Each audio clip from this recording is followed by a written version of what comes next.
안녕하세요 여러분, 지명쌤이에요. 이번 시간은 여러분들이 가장 많은 고민을 하고 계신 바로 그 과목 수학의 서술형 대비 방법을 여러분께 알려드리는 시간이에요.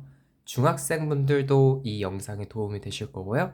특히 고등학교 1학년 예비 고1 분들 중에서 선생님 저는 고등학교 수학 시험에서 서술형이 어떻게 나올지 감이 안 잡혀요.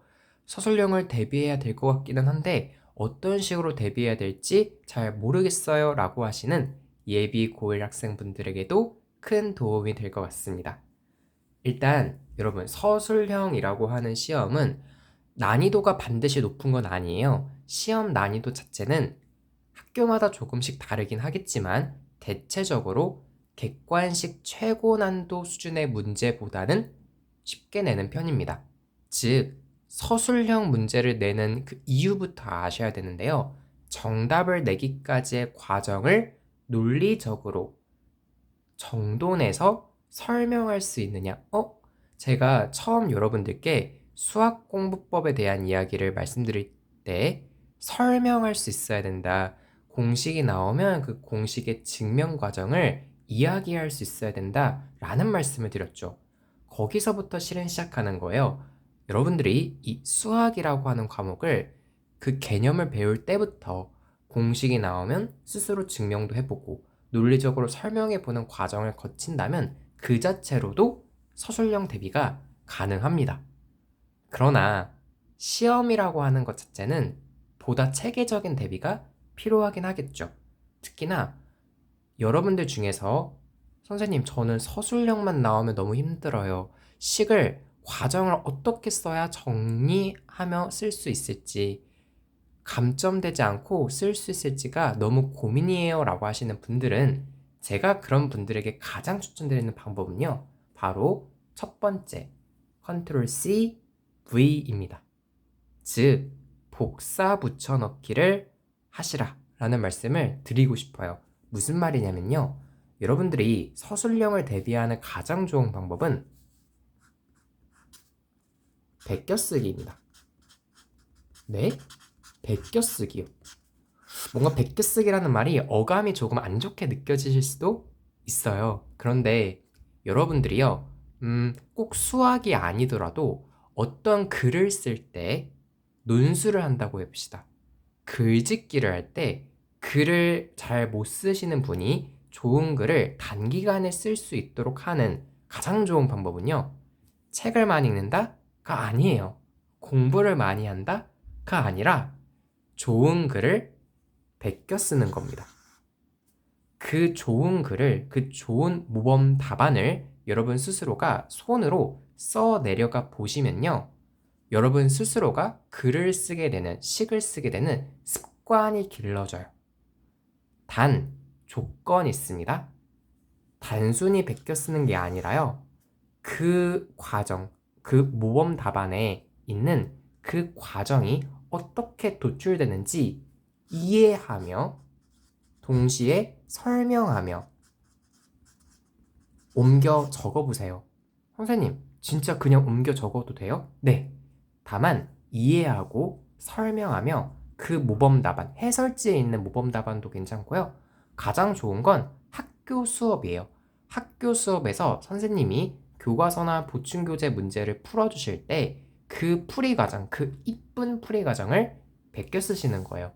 학원 수업도 괜찮고요. 인강도 괜찮습니다. 혹은 여러분 스스로 자습을 할 때 서술형 문제라고 나오는 거 있죠. 풀이 과정의 긴 문제들, 그 긴 문제들에 여러분이 일단 정답을 맞춰 보시고 여러분들 스스로 나름의 식을 써 보세요. 그런데 그 식이 뭔가 마음에 안 드실 거예요.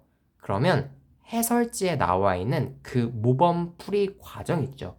그거를 이해하고 설명해 보면서 여러 번 베껴 써 보세요. 이게요, 정말 좋은 방법입니다. 실제로 교육학자들도 베껴쓰기를 좋은 공부법이라고 추천을 많이 해요. 특히 서술형을 대비함에 있어서요. 그리고 실제 제가 과외를 하고 있는데 중학생, 고등학생 중에서 수학 성적이 굉장히 안 좋았던 학생이 있었어요. 예를 들어 중학생의 경우에는 수학 성적이 30점대였는데 당연히 서술형 하면은 일단 겁부터 먹었겠죠. 그래서 제가 가장 많이 시켰던 것이 이거였어요. 베껴쓰기. 제가 써주는 풀이를 생각하며 노트에다가 베껴쓰기를 숙제를 여러 번 냈습니다.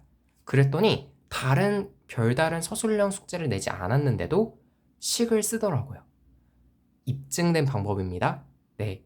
제 개인적 경험에서도 비롯된 방법이고요. 그 이전에 많은 교육학자, 수학 선생님들이 강추하는 방법이니까요. 혹시나 저는 서술형이 너무 힘들어요 라고 하시는 분들은 한번 베껴 적어 보시기를 추천드립니다. 괜찮나요? 네. 일단은 이걸로 충분할 거예요. 그런데 여러분들에게 하나만 더 보너스로 드리자면, 가장 안타까운 모습이 학교 수업을 잘 안 듣는 학생들이 있어요. 학원 수업 열심히 듣고 인강 수업 열심히 들었더니 예습을 했더니 학교 수업이 시시한 거죠.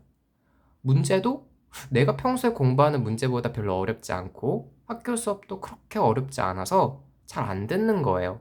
멍 때리거나 다른 걸 하죠. 절대로 그러시면 안 됩니다. 여러분이 이런 마음을 꼭 가지셨으면 좋겠어요. 공부를 잘하려면 겸손한 마음이 가장 중요한 것 같아요. 저도 실제 공부를 해보면 제가 조금이라도 겸손한 마음을 잃게 됐을 때 점수에 그대로 반영이 되더라고요. 여러분이 학교 수업을 들을 당시에 가장 좋은 마인드는 하나라도 가져가겠다. 여러분이 수학 시험을 대비함에 있어서 수업, 학교 수업에서 가져가셨으면 하는 내용은 이쁜 글씨입니다. 무슨 말인가요? 이쁜 글씨라는 건요, 학교 수학 선생님이 판서를 보면 정말 예술이죠. 원도 되게 잘 그리시죠. 도형도 되게 잘 그리시고 식도 되게 이쁘게 줄 맞춰서 잘 쓰시고 그 풀이 과정 있잖아요. 가장 모범 답안입니다. 왜냐하면 그 선생님이 시험을 내잖아요. 그 선생님이 서술형을 채점합니다. 따라서 여러분 학교 선생님의 수업에 그 이쁜 글씨를요, 마찬가지 옮겨 적어 보세요. 아무리 쉬운 문제라 하더라도요. 그러다 보면 여러분 스스로가 식을 쓰는 습관이 생기고, 그러다 보면 학교 수업은 쉽지 몰라도 그 과정, 그 습관이, 식을 쓰는 습관이 훨씬 어려운 문제를 맞출 수 있는 기반이 될 겁니다. 이 말씀을 꼭 드리고 싶었어요.